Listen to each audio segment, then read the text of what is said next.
Je vais laisser un prêtre afin que tu mettes en ordre ce qui reste à régler et que selon mes instructions, il établisse les anciens à chaque église. S'il s'y trouve quelque homme irréprochable, mari d'une seule femme, et a des enfants fidèles qui ne soient ni accusés de reproche ni rebelles. Kwa sababu hii nilikuacha katika ete upate kutengeneza maneno yaliyobaki na kuweka wazee katika kila mji kama nilivyokuagiza. Ikiwa mtu hakushtakiwa neno, naye ni mume wa mke mmoja, ana watoto wanaoamini, wasioshtakiwa kuwa walevi wala wasiotii. Amen. Mungu wetu. Notre Dieu qui est au ciel, Mungu wetu uko katika mbingu. que nous sois sanctifiés, Jina lako litakaswe. que bénisse ces paroles que nous recevons. Bariki maneno haya. Bénisse nous qui avons lu. Bariki sisi tuliosoma. Bénisse ceux qui ont besoin d'amour. Wale waliosikia neno. Père éternel, tu vas être ton Esprit Saint. Baba, uweze kutuma Roho wako Mtakatifu Parler pendant tout le temps que nous serons enseigné. apate kutuzungumzia kwa muda wote tutapokutana na Et wewe. la première phrase dans la bouche Weka msemo wa kwanza katika vinywa vyetu jusqu'à la dernière. mpaka kwa msemo wa mwisho. Nous te le demandons pour la gloire de ton nom. Naomba kwa utukufu wa jina lako. Au nom de Jésus-Christ. Amen. Katika jina la Kristo. Amen. Mungu akubariki. Nous remercions encore une fois Dieu Tunamshukuru mara tena Mungu pour nous avoir ramené à enseigner. kuweza tena kutongoza mahali hapa. Je crois que demain matin, ceux qui seront disposés, Naamini kwamba kesho asubuhi wale watakuwa bila kazi, pour que nous allons prier la dernière prière de l'année. tutakuja Le matin, tutafanya ombi la mwisho wa mwaka. le matin, comme c'est notre Asubuhi kama vile ni desturi yetu. Dieu bénisse ceux qui seront là. Mungu abariki wale watakuwa mahali hapa. Hier, nous nous sommes arrêtés en disant que nous devons protéger ce message. Jana tuliweza kutia nanga tukisema kwamba tunapasha kutetea ujumbe huu, Nous devons garder honorable ce message. tunapasha kulinda ujumbe ukiwa umeheshimiwa. Et le frère nous a dit, Na mpendo wa Bwana alituambia faites tout ce que vous pouvez pour le royaume, ufanye yote yawezekanayo kwa ajili ya ufalme, mais ne jetez jamais vos propres idées dans ce message. lakini msiingize mawazo yenu yakiingia katika ujumbe huu. Dites simplement ce que dit le message Na mseme tu yale yenye ujumbe wanasema et allez de l'avant. na msome mbele. Voyez-vous? Naona Et alors, vous aurez peut-être de l'influence. sasa mnaweza kuwa hata na wewe ushawishi. Nous devons répéter ce que dit le message. Tunapasha kurudia yale yenye ujumbe unasema. En quelque sorte, Kwa namna nyingine le message est notre absolu. ujumbe ndio tegemeo letu, Parce que nous n'avons rien d'autre à dire kwa sababu hatuna jambo lingine la kusema si ce n'est le message. ila tu ujumbe. Des fois, ce terme bouleverse beaucoup de gens. Mara haya matamshi inakaa na vuruga watu wengi. Donc, vous me dites que c'est le message qui est l'absolu. Niko nasema ni ujumbe ndio tegemeo. Notre absolu, c'est la Bible. Tegemeo yetu ni Biblia. Il n'y a pas de message et la Bible est différente. Hakuna Biblia na ujumbe ni tofauti. Dans l'ordre de 63 les frères ont dit ceci. Paragraphe 6. Il dit,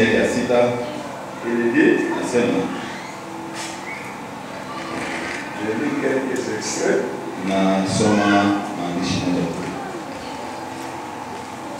En tant que pasteur de l'église ici, mon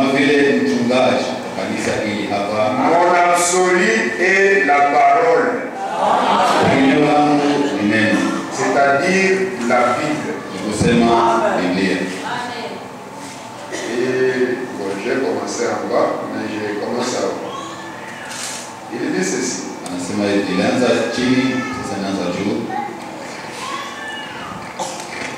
Dieu n'a jamais eu deux têtes à son église. Jamais. Il a une seule tête. Et il a toujours traité dans chaque génération. Et comme nous l'avons étudié dans les Écritures, c'est toujours avec un seul individu qu'il traite.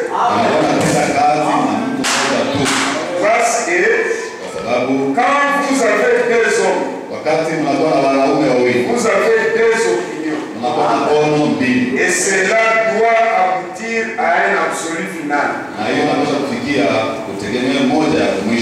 Et mon absolu est la parole, la Bible.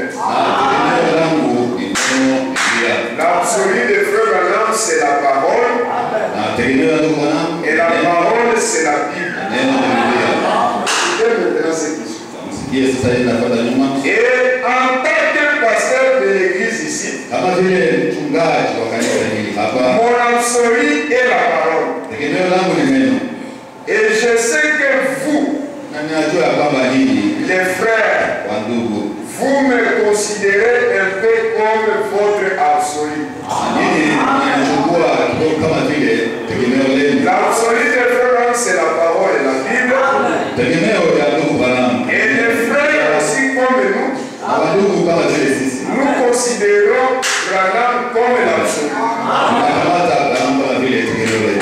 Ou bien les frères de Branham tabernacle. Pour Branham, c'est la Bible. Et nous ne pouvons pas comprendre la Bible de nous-mêmes. Nous comprenons la Bible par les prophètes. Le prophète devient notre absolu. C'est une petite mathématique. L'absolu du prophète,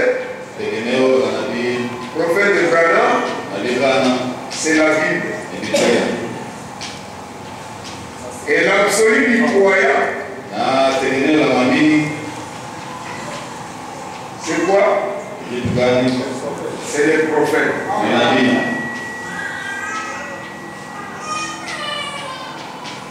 Or, l'absolu du prophète, c'est la Bible. Donc, automatiquement, même l'absolu du croyant, c'est toujours la Bible. Il n'y a pas de Bible et le prophète en différence. Si l'absolu du prophète c'est la Bible, et l'absolu du croyant c'est le prophète, alors l'absolu du croyant c'est la Bible. Donc si nous disons que notre absolu c'est le prophète, ce n'est pas un blasphème. Il continue, il dit. Tant que moi, Branham, je suis Dieu. Comme Paul le disait dans l'Écriture. Suivez-moi comme je suis Christ. Moi, Branham, je suis Christ. Et vous aussi, vous n'allez pas atteindre Christ sans passer par là. C'est pourquoi vous suivez-moi comme moi je suis Christ. L'absolu du prophète c'est Christ.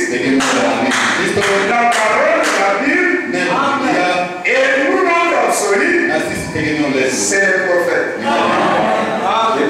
que ça c'est très simple.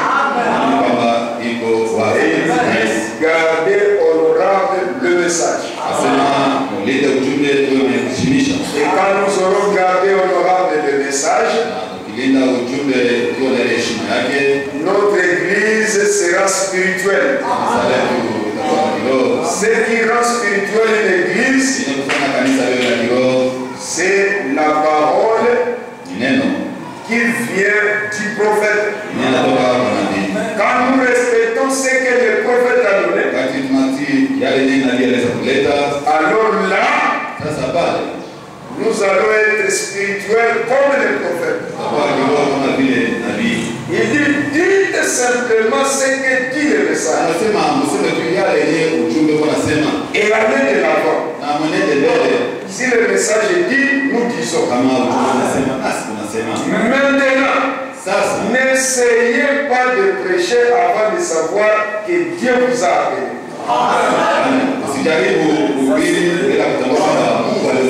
Restez avec votre témoignage.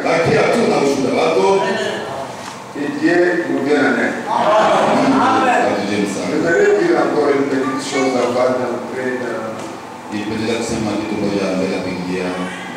notre sujet sur l'ordre.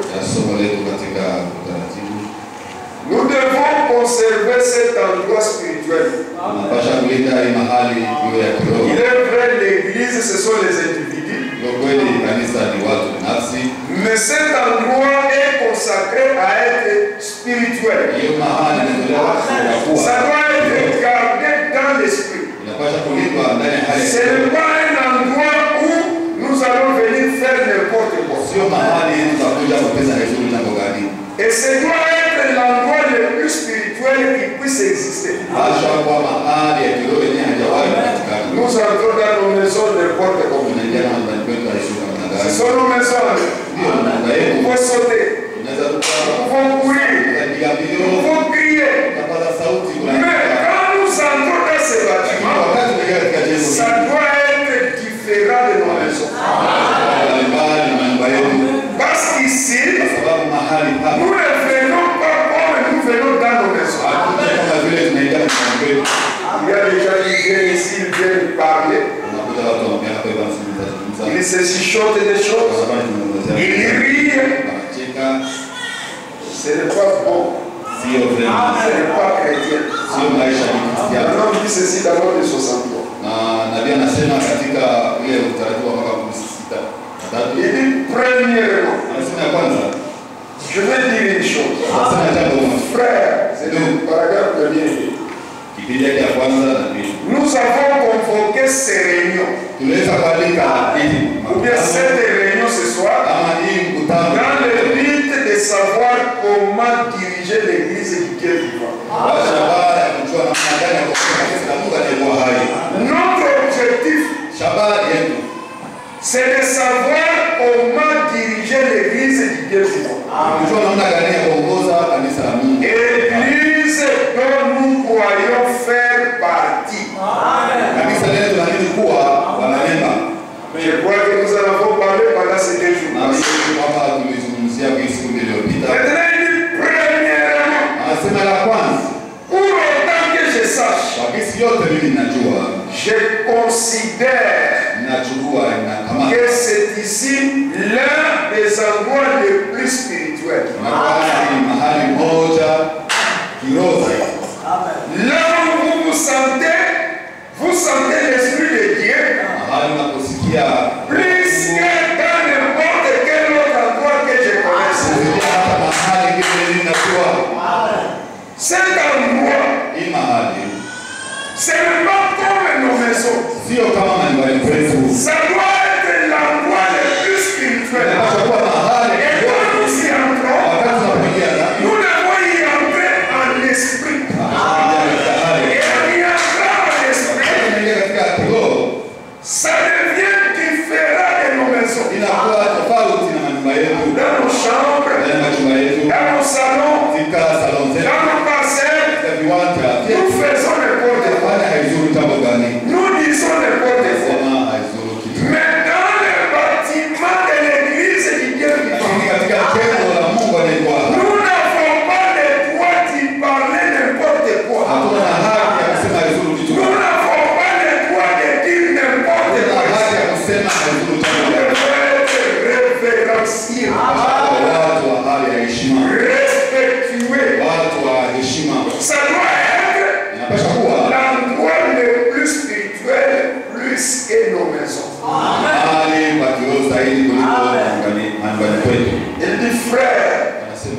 Je suis sûr que vous comprenez bien ce que je dis. Amen. Lorsque je fais remarquer que cet endroit était spirituel, ce n'est pas le plus grand endroit du monde. Et ce n'est pas celui où nous avons le plus de cantiques plus qu'ailleurs. Plus de cris, plus de clameurs, ou le plus de bananes. Ce n'est pas cela. Mais c'est en raison de la qualité de l'esprit qui règne ici. Dans cet tabernacle, la raison de la qualité de l'esprit qui règne.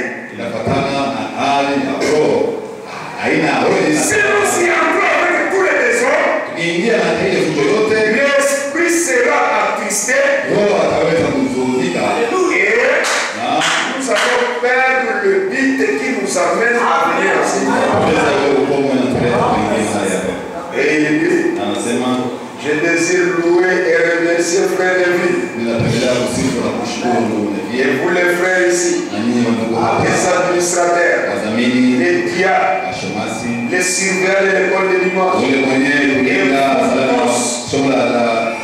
pour ce que vous avez fait jusqu'à maintenant, afin d'aider à les garder en ordre.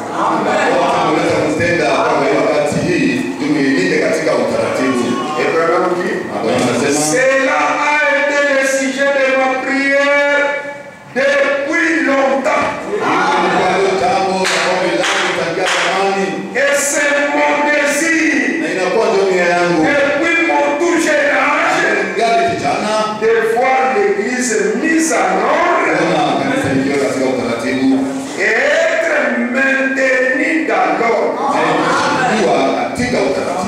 L'église doit être mise en ordre et être maintenue dans l'ordre.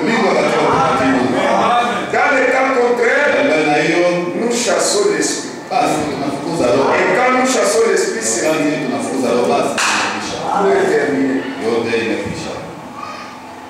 Dieu caché et révélé dans la simplicité. Paragraphe 25. Donc maintenant, dans ce bâtiment, je pense que nous devrions, puisqu'il a été consacré et qu'il sera consacré dans quelques minutes à l'adoration de Dieu, nous devrions faire en sorte qu'il reste dans cette atmosphère d'adoration. On ne devrait jamais acheter ni vendre dans ce bâtiment.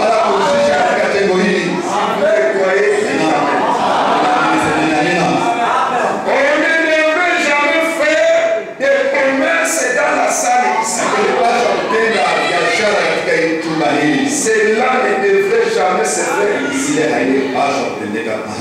Par exemple, de permettre à des prédicateurs de venir vendre des livres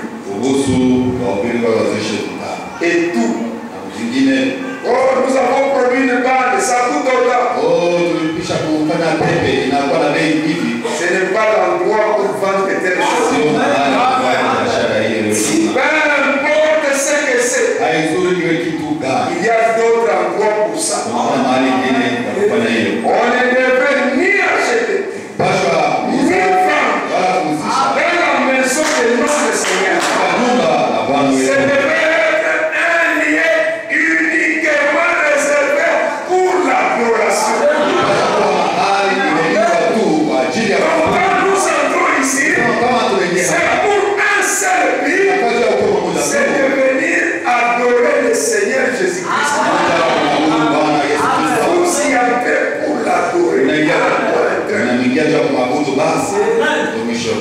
Ça ne devrait pas être un endroit pour venir manger. Oh, cérémonie de mariage, cérémonie de ne sais pas de quoi. Et après, on commence à distribuer des viandes et des... Non, non. Ce n'est pas pour cet endroit. C'est consacré uniquement pour l'adoration. Bien. Et ceci peut sembler un peu sévère. Mais je vous le répète, ici ce n'est pas un lieu de rencontre. Oh frère, ça fait longtemps que je ne te vois pas. Allez le dire dehors. Oh, j'ai oublié ton argent à la maison. Allez le dire dehors. Ça c'est un lieu d'adoration. Vous entrez, vous adorez. Vous entrez, vous commencez à vous chuchoter. Ce n'est pas correct. On ne devrait jamais même chuchoter un seul mot. En dehors de l'adoration. On ne devrait jamais chuchoter, même pas un seul mot, les uns aux autres. Ici à l'intérieur, à moins que ce soit absolument nécessaire. On ne devrait même pas s'occuper quelque part ici. On ne devrait même jamais courir dans la salle. Ni laisser nos enfants courir dans la salle. On ne doit pas le faire. Alors, de faire comme ça, puisque c'est comme ça que nous avons pensé faire. Il n'y a pas longtemps, nous l'avons construit de façon bon. Avec tous les points. Maintenant, nous avons établi ça ici. Naturellement, les gens du tabernacle sont déjà au courant de ça. Soyez-en informés que ce bâtiment est consacré au service du Tout-Puissant.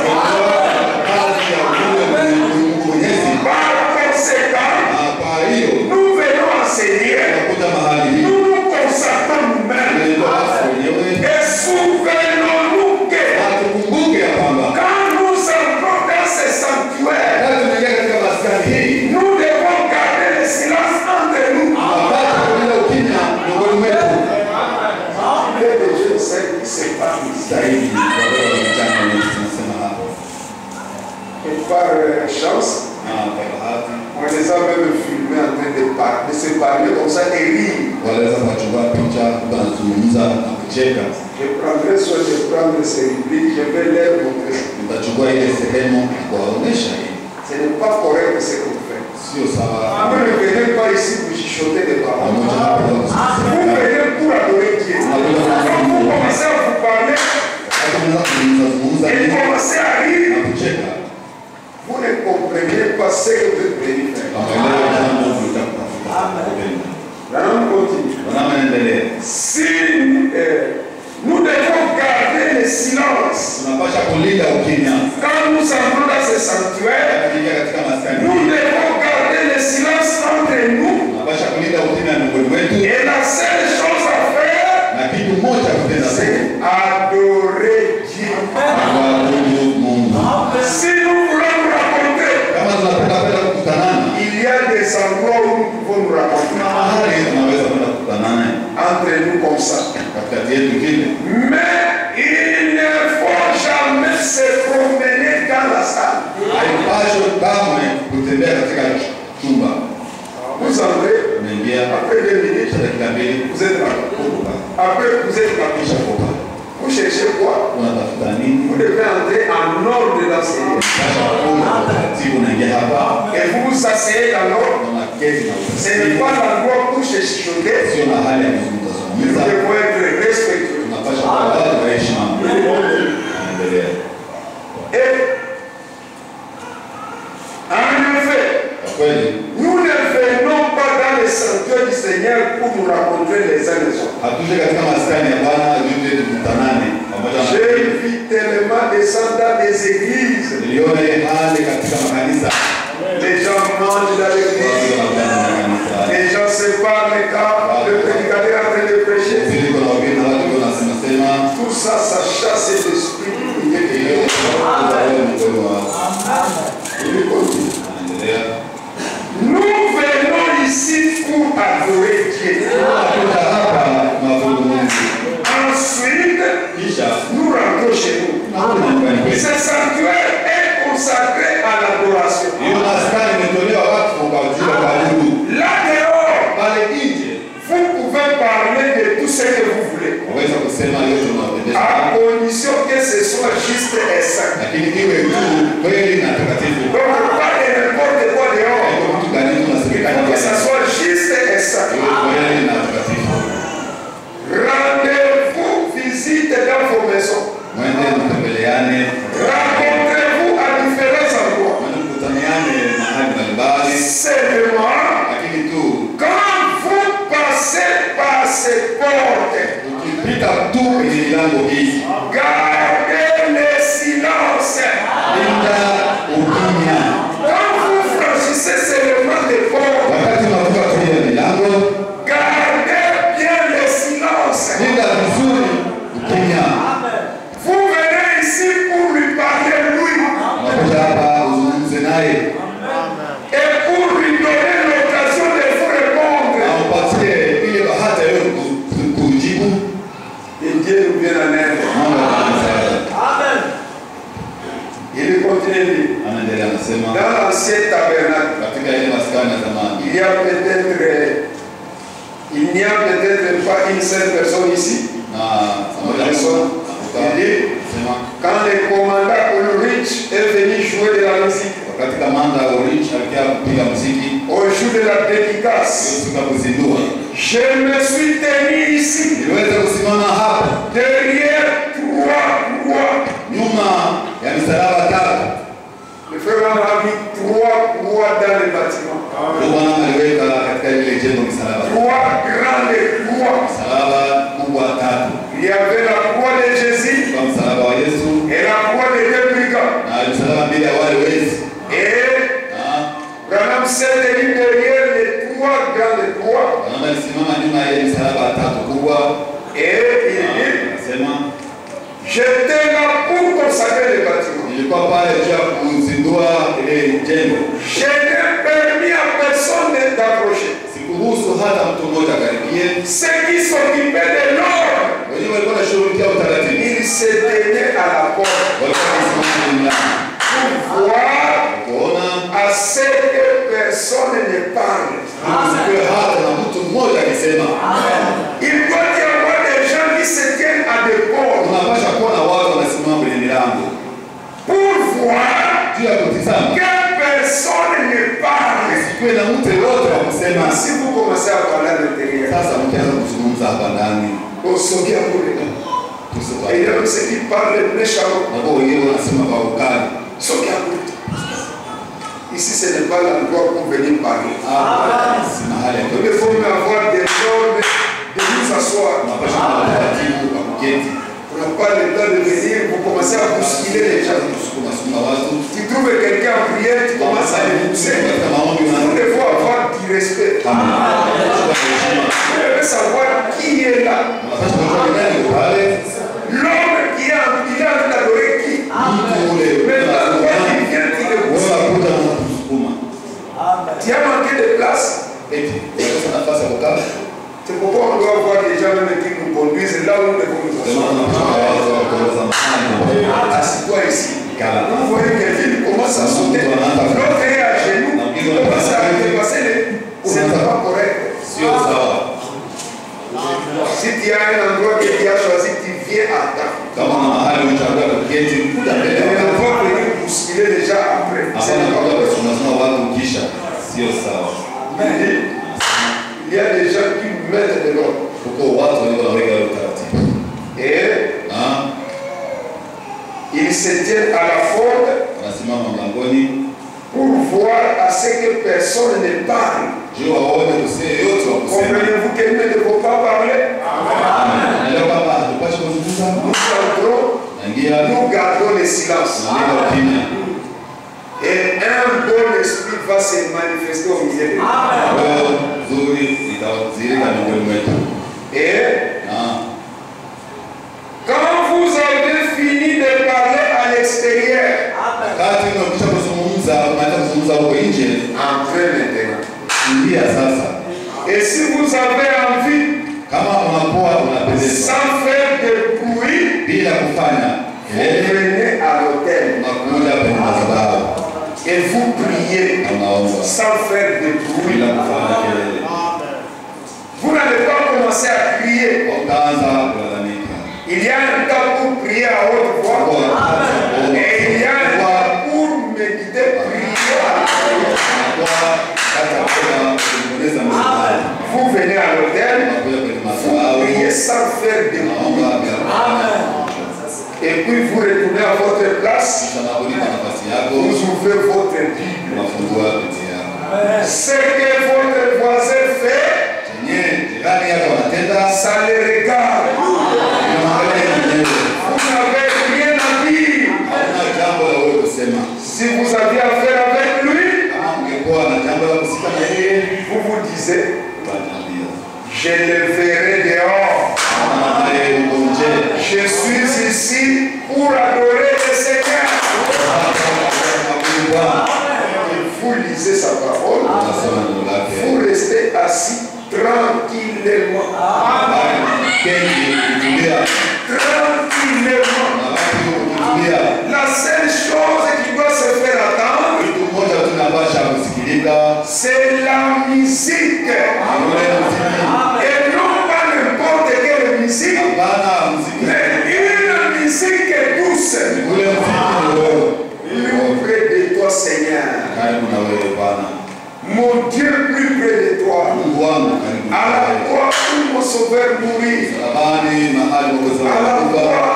croix, il est douce musique. Et toi, en prière là où tu es,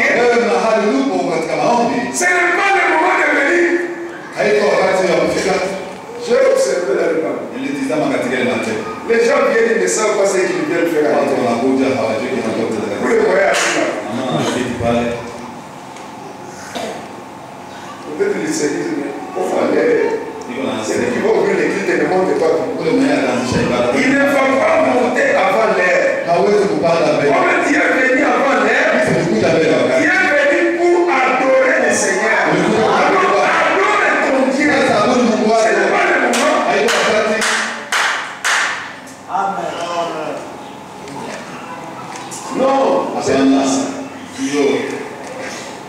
Tu as soif de ton livre, tu as terminé de prier, tu rentres à ta place, tu es concentré.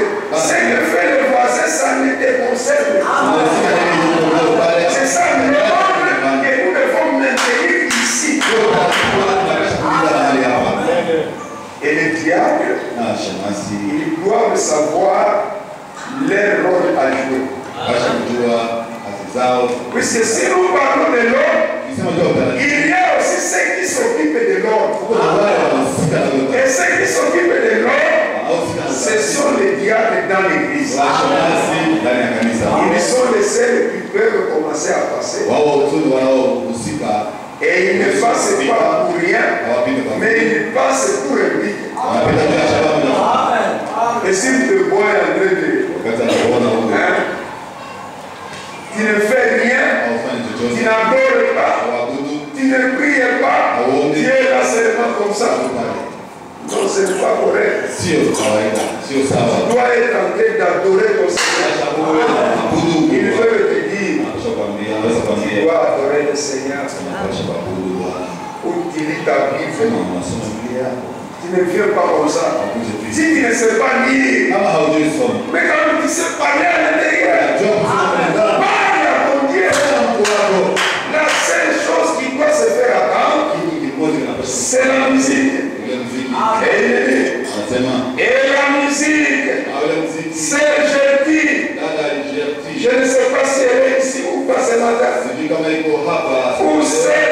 gypse, ama dada Egypte, le vieux piano, hiyo kinanda ya kuzeeka, je pense qu'il est là dans le coin. na niko katika kona. Si je me souviens bien, Nakumbuka vema et ce vieux piano hiyo kinanda ya kuzeeka doit jouer doucement. inapasha ipige muziki. Amen. Le pianiste, ce n'est pas le moment de mettre des tambours dans le piano.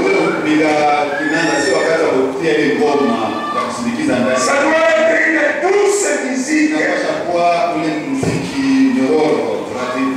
De la musique très douce Ule muziki ulioko nyororo et mélodieuse inakuwa na urembo ndani. jusqu'à l'heure de la réunion. Wakati ya ibada. Alors, Sasa les conducteurs des chants s'élevaient pour diriger l'assemblée dans 2 ou 3 cantiques. wote watasimama kwa kuongoza hiyo kundi kwa nyimbo mbili ya matatu. Et s'il y a maintenant un solo qui vient, Kama kuko na ile solo pambio yenye un solo intéressant, pambio yenye iko ya kukubaliwa, et on les chante. kazi inaimbiwa. Amen. Et après la musique Kisha ule muziki qui joue sans arrêt, yenye inapigwa bila kukomeshwa, alors c'est le moment pour moi de venir à la chair. wakati wangu sasa nimekuja Ça c'est le nyumbani. maintenant qui parle. Hapa Et anasema quand les prédicateurs arrivent devant une assemblée des gens qui sont en prière, wakati mhubiri anakuja mbele ya kusanyiko lenye liko tayari katika et maombi, il y a l'onction du Saint-Esprit, na kunakuwa yale mafuta ya Roho Mtakatifu, vous êtes sûr de recevoir quelque chose du ciel. katika kupokea kitu moja kutoka mbinguni. Et rien ne va l'empêcher. Na hakuna chochote La kitazuia chose viendra. hiyo kitu inakuja. Mais si vous entrez au milieu de la confusion, Kama mnaingia katikati ya fujo, vous-même vous êtes tellement désorienté. mwenye hamna hata katika uongozi, Et l'esprit est attristé. na Roho anahuzunika. Et nous ne voulons pas de ça. Na sasa kwenye hali hiyo Voulez-vous ça? Et la confusion qui va attrister l'esprit. itakuzaisha roho. Nous ne voulons pas de ça. Non. Hapana, Nous voulons venir ici pour adorer. hapa kwa Mungu Nous avons des foyers confortables. tunakuwa na familia yenye sawa nzuri, Ça c'est bien.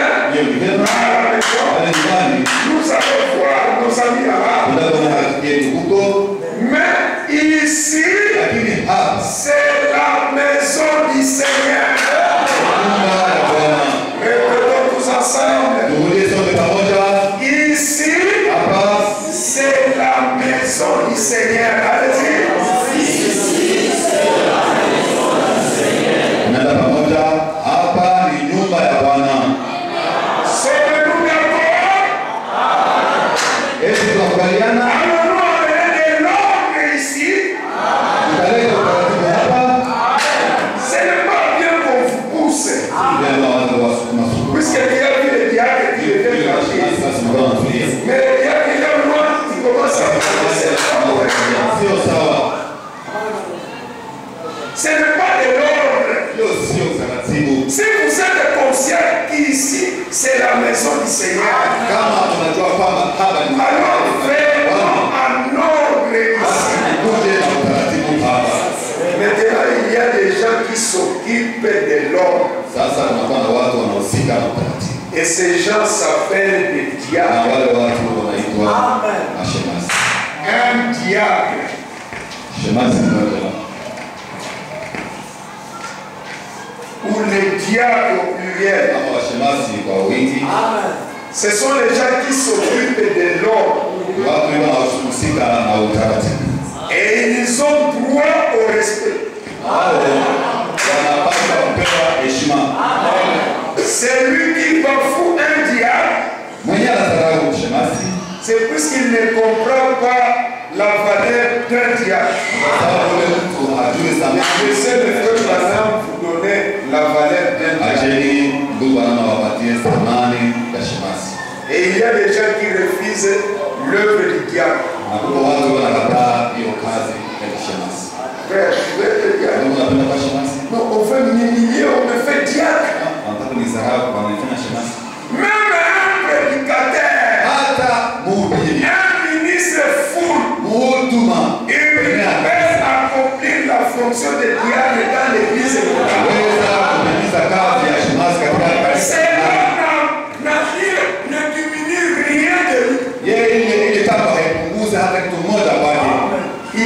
toujours prédicateur. Et il est diable dans l'église. Il y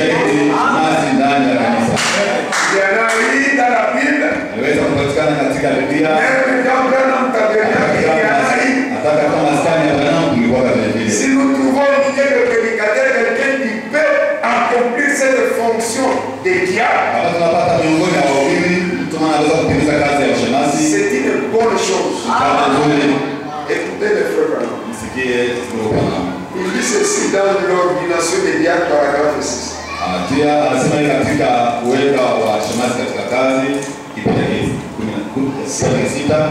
L'office du diable est un très grand office. Vous me faites comprendre? L'office du diable est un très grand office.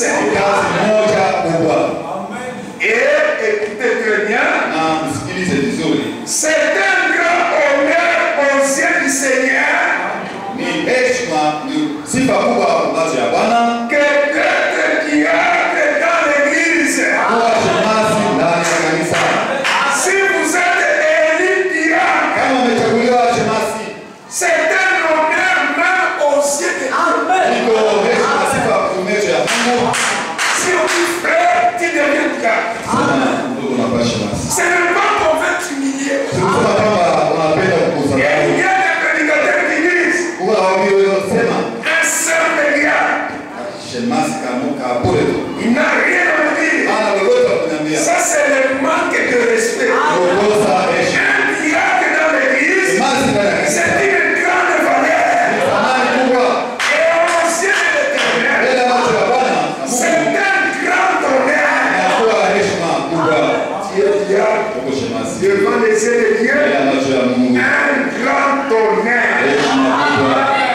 Amen. Un grand office. Un honneur aux yeux d'abord de Dieu. Quelque chose que Dieu honore. Qui suis-je pour mépriser ça? Si Dieu dit, frère, tu deviens diable, et que Dieu t'accepte. Qui suis-je moi pour mépriser une chose que Dieu honore? C'est pourquoi mes sœurs, c'est puisque vous n'êtes pas nés de nouveau que vous méprisez les paroles de diable. C'est le manque de la nouvelle naissance. Et quelqu'un qui n'est pas né de nouveau, il ne comprend ni le message, ni le messager. Et quand il ne comprend pas le message, tu vas piétiner même les valeurs. Est-ce que nous comprenons que c'est un grand office que d'être diable dans une église? C'est un travail élevé. Dieu va te réunir par le prophète. Un diable, c'est un assistant du pasteur. C'est-à-dire, il remplit la fonction du pasteur. Et mépriser un diable, c'est mépriser Dieu. Et Dieu nous vient en aide. Un grand honneur aux yeux de l'Éternel, aux yeux du Seigneur. Maintenant, nous méprisons ce que Dieu honore. Un diable, c'est une grande valeur. D'ailleurs, le prophète va intervenir. Le diable, sa parole, c'est comme la parole d'un officier, un policier. Un policier qui vous juge, il n'est pas plus important qu'un diable. Un diable il a aussi ses mandats, il a aussi cette autorité de trancher vos problèmes. Ça ne va pas dans votre foyer. Un diable se présente. Donc toi seul le diable, mon problème, est-ce que tu sauras? Voilà moi un foyer maudit. Il ne reconnaît pas la valeur. Dieu nous donne un aide. Il nous donne un secours. Un diable. Alors comment est-ce qu'on arrive à choisir le diable?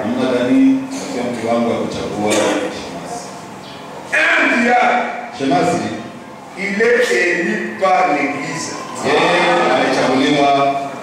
Mais avant qu'il soit présenté à l'Église, il y a un conseil qui sélectionne. Et la procédure est que le conseil peut sélectionner, peut désigner le diable. Et un diable, ce n'est pas n'importe qui. Ça doit être un homme honorable et juste, en qui il n'y a pas de fraude. Un tricheur de bien, un détourneur de valeur, quelqu'un qui cache les histoires d'autrui, et vous le présentez diable. Quelqu'un qui a une vie légère, quelqu'un qui est, vous le présentez comme diable. Ça montre quel genre de travail il va vous fournir. Et quel sera le résultat? C'est pourquoi on doit choisir minutieusement ces gens-là. D'abord, les conseils doivent les étudier. Les examiner pour voir s'ils sont honorables ou pas.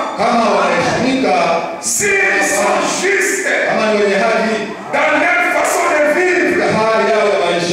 Et quand on les trouve justes, maintenant, les conseils, il vient les présenter à l'église. Et c'est à l'église maintenant de lire ces gens-là. On les présente devant l'église. Ce n'est pas une compétition comme dans la politique. Non.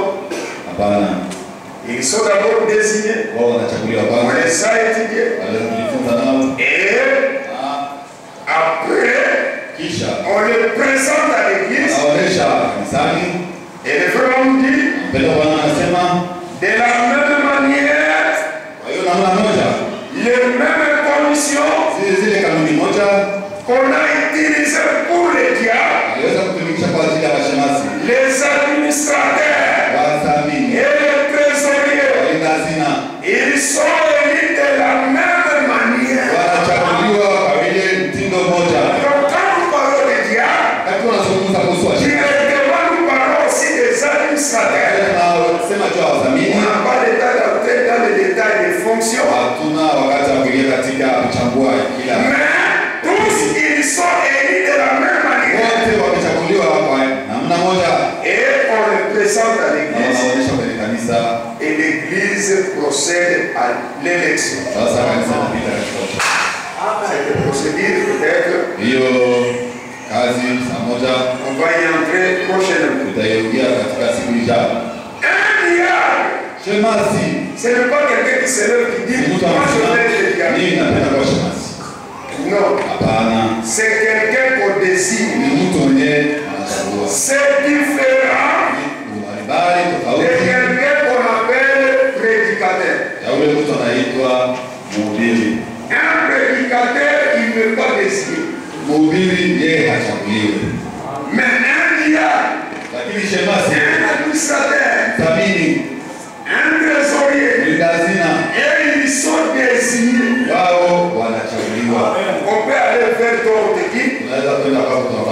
frère tel, nous avons examiné, nous trouvons qu'il y a un homme honorable, qui est juste. Est-ce que tu peux travailler dans l'église comme diacre? Et si on a choisi un ou deux, ou trois, cela ne veut pas dire que ce sont les seuls hommes honorables qui se trouvent dans l'église. C'est parce que tout le monde ne peut pas faire la même fonction. Mais nous avons ici beaucoup de gens qui sont honorables, des gens qui sont justes. Mais si les choix tombent sur toi, cela ne veut pas dire que je suis plus important que tout le monde. Loin de là. Par contre, le ministère, ce n'est pas un homme qui choisit un autre homme dans le ministère. Frère, je verrai que nous commençons à prêcher avec toi. Il a pensé à moi. Donc, qu'est-ce que je veux commencer à prêcher? Tu commences maintenant à lire comme un théologien, comme un scientifique. Cela, ça ne marchera pas maintenant. Mais un ministère, c'est un appel qu'on reçoit à l'intérieur. C'est vous seul qui recevez la chose.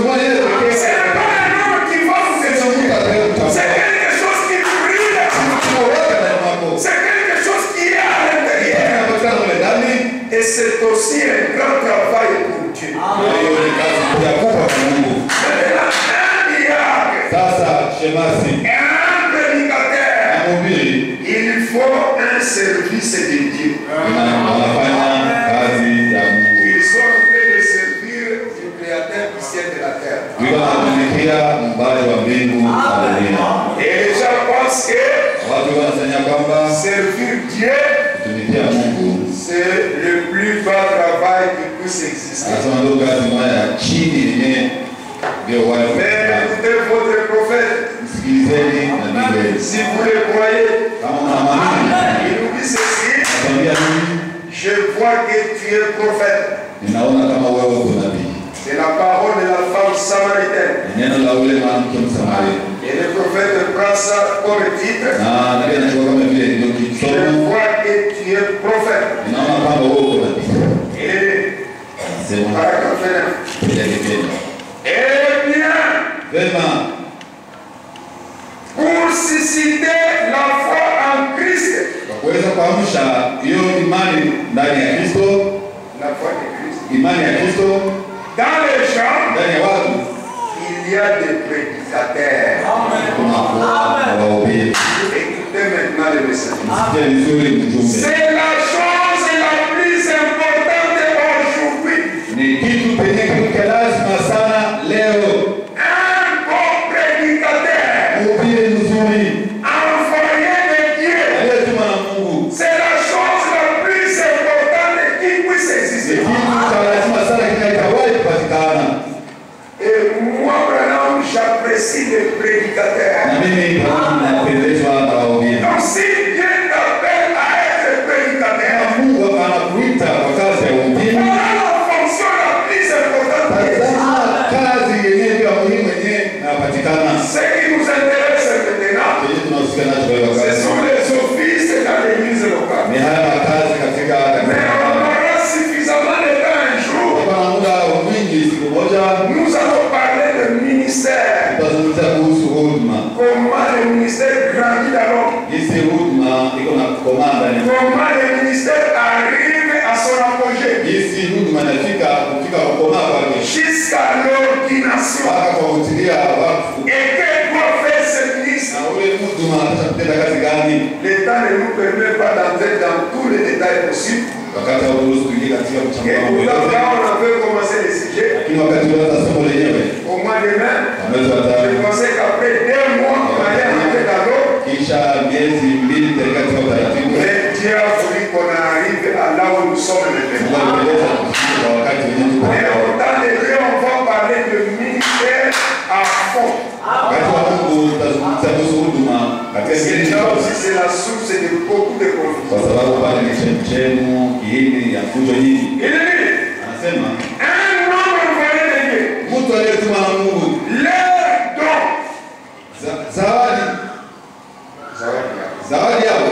dépasse tout ce que l'on peut faire dans n'importe quel domaine ici sur la terre.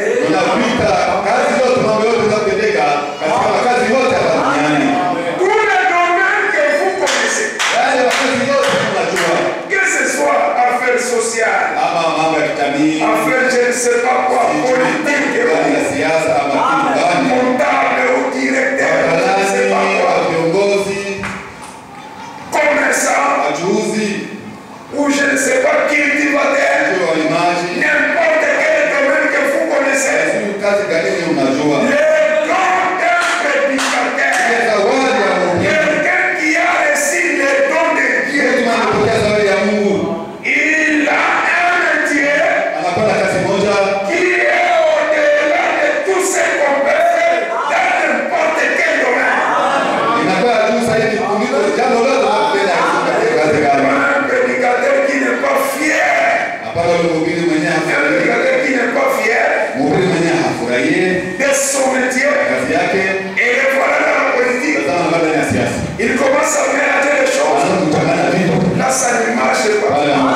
Nous avons mis des pasteurs responsables des églises qui ont abandonné les églises pour aller chercher des fonctions qui pensent plus élevées. Mais ils n'ont pas compris la parole. Il a fait un prédicateur, il doit travailler. Il peut faire un travail, n'importe quel travail. Mais ce travail-là, ça ne remplace pas les dons qui ont. C'est pas plus important que les dons que Dieu lui a donnés. Les dons en lui est plus important que tout ce qu'on peut faire ailleurs.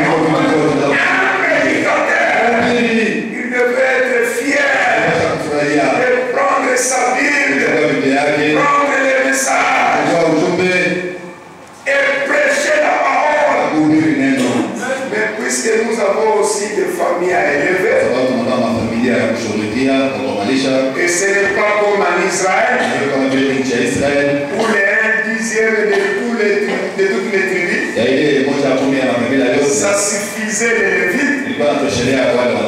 Nous sommes dans l'obligation de travailler.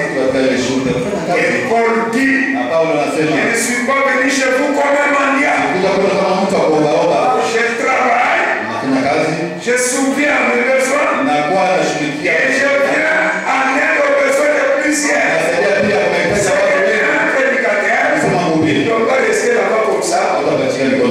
Donnez-moi tout. L'eau, l'huile, les sucres, les savons. Sinon l'église va se fatiguer et ça sera difficile. Mais il peut travailler rien que pour aider sa famille. Mais cela n'est pas plus important que son métier. Il continue. Être un prédicateur, un homme qui sait dispenser correctement la parole de Dieu, c'est le plus merveilleux don qu'il y a au monde. C'est lui d'être un prédicateur. C'est le plus merveilleux travail qui existe. Amen. Et Dieu nous vienne en aide. Et qu'il nous vienne en secours. Notre temps file. Alors nous ne parlons pas à fond de ministère. Là c'est l'appel de Dieu à l'endroit de l'homme. Mais les offices locaux, diacre, administrateur ou directeur de l'école de dimanche, ce sont des choses qu'on propose. propose aux gens.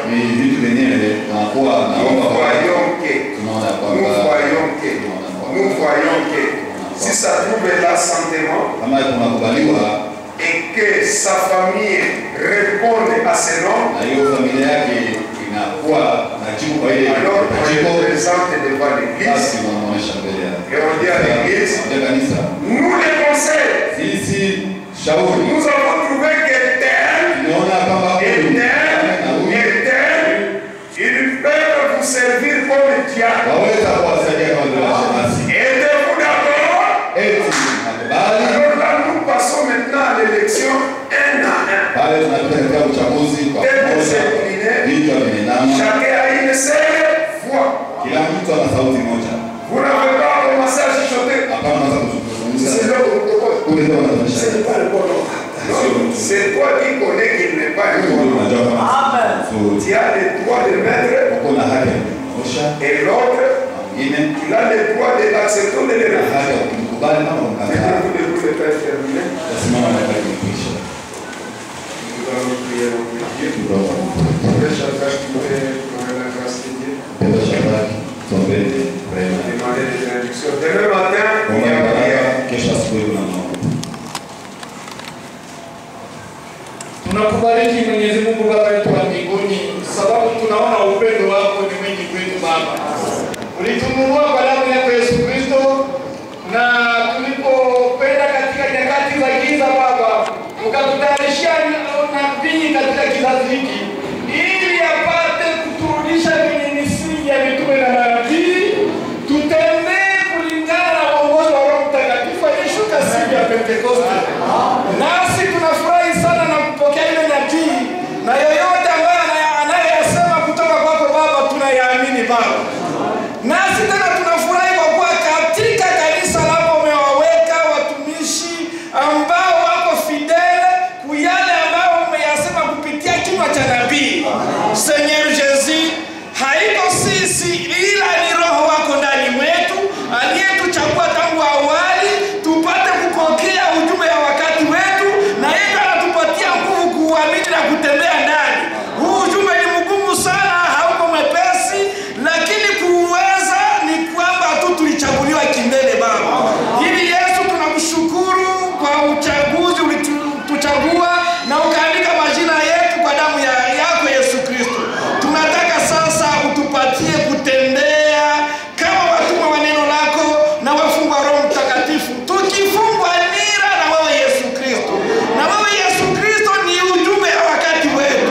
Tupatie kufungwa tu kwa jinsi tusiende kushoto wala kuume ya ujumbe, tutembee jinsi ujumbe iko nafunuliwa kwetu. Tusibakie nyuma sana na tusitangulie ujumbe Baba. Tutembee kwa mdundo wa ujumbe jinsi nabii aliona ya kwamba yeye mwenyewe ndio alikuwa iko na komane kanasi ya bibi harusi. Na nabii wetu leo ni anakuwa ndani ya kanisa lako Yesu. Seigneur Jésus, hivi tunakuomba ubariki neno hili ambalo tunalisikia, libaki ndani mwetu nalo lizae matunda ndani mwetu. Bariki mtumishi wako yeyote ambaye iko fidele kuneno, na